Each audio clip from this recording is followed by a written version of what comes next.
ভাবুন তো একবার, সালটা জানুয়ারি 2026। গোটা মধ্যপ্রাচ্য জুড়ে যেন বারুদের গন্ধ। ইরান আর আমেরিকার মধ্যে উত্তেজনা তখন একেবারে চরমে। আর ঠিক সেই সময়ে ঘটল এক অভাবনীয় ভূ-রাজনৈতিক ঘটনা, যা বলতে গেলে সবাইকেই অবাক করে দিয়েছিল।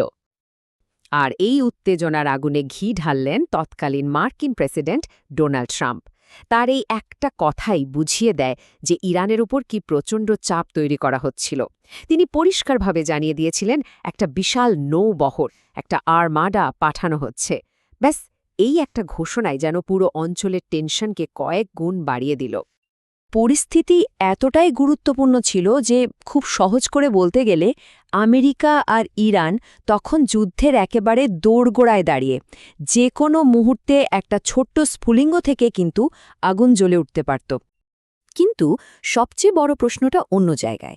এমন একটা রুদ্ধশ্বাস মুহূর্তে আমেরিকার সবচেয়ে ঘনিষ্ঠ মিত্রদের একজন, মানে সংযুক্ত আরব আমিরাত বা ইউএই, কেন হঠাৎ করে আমেরিকার পথটা আটকে দিল?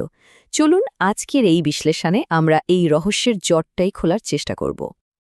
তো প্রথমেই ফিরে যাওয়া যাক সেই সংকটময় মুহূর্তে, যখন আমেরিকার অন্যতম কাছের এক মিত্র সংযুক্ত আরব আমিরাত এক অভূতপূর্ব আর রীতিমতো হতবাক করা সিদ্ধান্ত নিয়েছিল। পরিস্থিতিটা একবার কল্পনা করুন। একদিকে ইরানের ভেতরে চলছে ব্যাপক সরকার বিরোধী বিক্ষোভ, যেখানে হাজার হাজার সাধারণ মানুষ মারা যাচ্ছে বলে খবর আসছে। অন্যদিকে প্রেসিডেন্ট ট্রাম্প তো রীতিমতো রেড লাইন টেনে দিয়েছেন, আর মার্কিন রণতরী ইউএসএস আব্রাহাম লিঙ্কন ভারত মহাসাগরে একদম প্রস্তুত। সব মিলিয়ে ইরানের ওপর চাপটা কিন্তু বেড়েই চলেছিল। আর ঠিক এই রকম একটা তালমাতাল পরিস্থিতিতে এলো ইউএই সেই বোমার মতো ঘোষণাটা। ২৬ জানুয়ারি তারা একদম পরিষ্কার করে জানিয়ে দিল, ইরানের বিরুদ্ধে কোনো রকম সামরিক অভিযানে তাদের মাটি, আকাশ বা জলসীমা কিছুই ব্যবহার করা যাবে না। এই একটা ঘোষণায় কিন্তু পুরো ভূ-রাজনৈতিক সমীকরণটাকে ওলটপালট করে দিল। কিন্তু আসল প্রশ্নটা হল, কেন ইউএই কেন এমন একটা নাটকীয় সিদ্ধান্ত নিল? এর উত্তরটা আসলে লুকিয়ে আছে তাদের বদলে যাওয়া পররাষ্ট্রনীতির ভেতরে।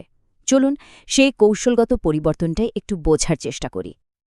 একটা সময় ছিল যখন ইউএই তার শক্তিশালী আর সক্রিয় সামরিক নীতির জন্য লিটল স্পার্টা নামে পরিচিত ছিল। কিন্তু এখন তারা সেই আগ্রাসী পথ থেকে সরে এসে কৌশলগত নিরপেক্ষতার নীতি গ্রহণ করেছে। তাদের মূল লক্ষ্য এখন আর সামরিক শক্তি দেখানো নয়, বরং নিজেদের রক্ষা করা, কূটনৈতিকের মাধ্যমে উত্তেজনা কমানো আর নিজেদের অর্থনৈতিক স্থিতিশীলতা ধরে রাখা। আর এই পরিবর্তনের পেছনে একটা বড় কারণও কিন্তু ছিল। যদিও ইউএইর আল-ধাফরা ঘাঁটিতে হাজার হাজার মার্কিন সেনা ছিল, ২০২২ সালে হুথি বিদ্রোহীদের হামলার পর আমেরিকার প্রতিক্রিয়া ছিল বেশ ধীরগতির। এই একটা ঘটনায় আমিরাতিদের মনে মার্কিন নিরাপত্তা ব্যবস্থার উপর নির্ভরতা নিয়ে একটা গভীর সন্দেহের জন্ম দেয়, আর তখন থেকেই তারা ইরানের সঙ্গে সম্পর্কটা স্বাভাবিক করার দিকে ঝুঁকতে শুরু করে। সংযুক্ত আরব আমিরাতের এই ভয়ের পেছনে আরও একটা বড় কারণ ছিল, আর সেটা হলো ঠিক তার ১ বছর আগে ঘটে যাওয়া একটা বিধ্বংসী যুদ্ধ, একটা যুদ্ধের স্মৃতি। ২০২৫ সালের জুন মাস, মাত্র ১২ দিনের এক ভয়ঙ্কর যুদ্ধ হয়েছিল। আমেরিকা আর ইসরায়েল একসাথে ইরানের পারমাণবিক স্থাপনায় হামলা শুরু করল। কিন্তু ইরানও ছেড়ে কথা বলার পাত্র নয়। তারা ইসরায়েল আর এমনকি কাতারে থাকা মার্কিন ঘাঁটিতেও পাল্টা হামলা চালাল। এ ঘটনাটা চোখে আঙুল দিয়ে দেখিয়ে দিয়েছিল যে ইরানের পাল্টা আঘাত হানার ক্ষমতাটা কতটা মারাত্মক। হ্যাঁ, এটা ঠিক যে এই যুদ্ধে ইরানের সামরিক ক্ষমতার অনেক ক্ষতি হয়েছিল। তাদের মিসাইল আর লঞ্চারের সংখ্যা অনেক কমে গিয়েছিল। কিন্তু এর জন্য আমেরিকাকেও একটা বিশাল মূল্য চোকাতে হয়েছে। তাদের অত্যন্ত উন্নত থ্যাড THAAD প্রতিরক্ষা ব্যবস্থার প্রায় ১/৪ ইন্টারসেপ্টর মাত্র এই ১২ দিনেই শেষ হয়ে গিয়েছিল। তো উপসাগরীয় দেশগুলো, বিশেষ করে ইউএই, ২০২৫-এর যুদ্ধ থেকে একটা কঠিন শিক্ষা পেয়েছিল। শিক্ষাটা খুব পরিষ্কার। আমেরিকা হয়তো সামরিকভাবে জিততে পারে, কিন্তু ইরানের পাল্টা আক্রমণের প্রথম আর সবচেয়ে ভয়ঙ্কর শিকার হতে হবে তাদেরকেই, মানে প্রতিবেশী আরব দেশগুলোকে। এই ভয়টাই তাদের ২০২৬ সালের সিদ্ধান্তের পেছনে কাজ করেছে। তবে কারণটা যে শুধু নিরাপত্তা তা কিন্তু নয়। এর পেছনে জড়িয়ে আছে অর্থনীতি, আঞ্চলিক প্রতিদ্বন্দ্বিতা আর কূটনীতির এক জটিল জাল। চলুন এবার সেই দিকটা একটু দেখি। $২৭ বিলিয়ন! ভাবা যায়, শুধু ২০২৫ সালেই সংযুক্ত আরব আমিরাত আর ইরানের মধ্যে এই বিশাল অঙ্কের বাণিজ্য হয়েছিল।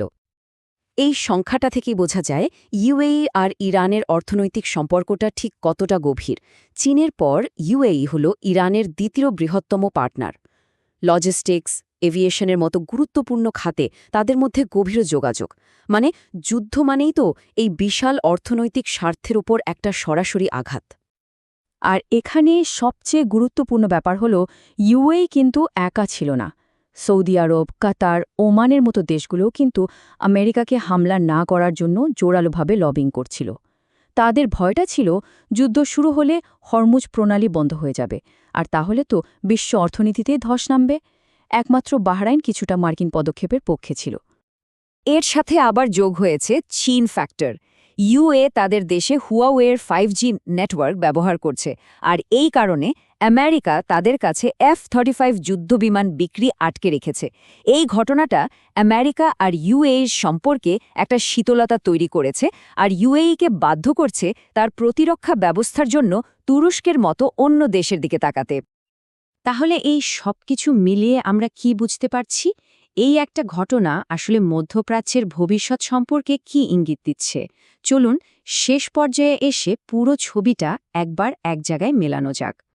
ইউএইর এখনকার নীতিটাকে একটা দারুণ নামে ডাকা যায়, কৌশলগত বাস্তববাদ।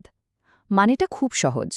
তারা কোনো আদর্শ বা পুরনো বন্ধুত্বের বশে চলছে না, বরং নিজেদের দেশের জন্য কোনটা সবচেয়ে লাভজনক আর নিরাপদ সেই হিসেবটা কষে সিদ্ধান্ত নিচ্ছে। তাদের এই অবস্থাটা একবার ভাবুন, কি কঠিন একটা ভারসাম্য রক্ষার খেলা, তাই না? একদিকে আমেরিকার সাথে বিলিয়ন বিলিয়ন ডলারের বাণিজ্য আর গাজা শান্তি পরিকল্পনায় অংশীদারিত্ব, আবার অন্যদিকে ঠিক পাশের বাণী ইরানের সাথেও $২৭ বিলিয়ন সম্পর্ক রক্ষা করা, আর নিজেদের শহরগুলোকে যুদ্ধের আগুন থেকে বাঁচানোটাও তাদের জন্য সমান জরুরি। তারা খুব সাবধানে এই দুই দিকের মধ্যে একটা ব্যালেন্স রেখে চলছে। সুতরাং এটা আসলে শুধু একটা দেশের সিদ্ধান্ত নয়, এটা হলো এক নতুন উদীয়মান মধ্যপ্রাচ্যের একটা স্পষ্ট লক্ষণ। এখানে পুরনো বন্ধুত্ব বা জোটের চেয়েও দেশগুলোর নিজস্ব জাতীয় স্বার্থ অনেক বেশি গুরুত্বপূর্ণ হয়ে উঠছে, আর ভূরাজনীতির পুরনো সব নিয়মকে চ্যালেঞ্জ জানাচ্ছে। সবশেষে এই ঘটনাটা একটা বিশাল প্রশ্ন রেখে যায়।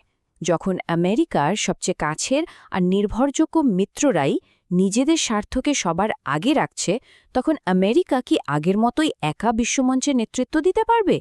এই প্রশ্নটার উত্তরই হয়তো আমাদের বলে দেবে আগামী দিনের বিশ্ব রাজনীতি কোন দিকে যাচ্ছে।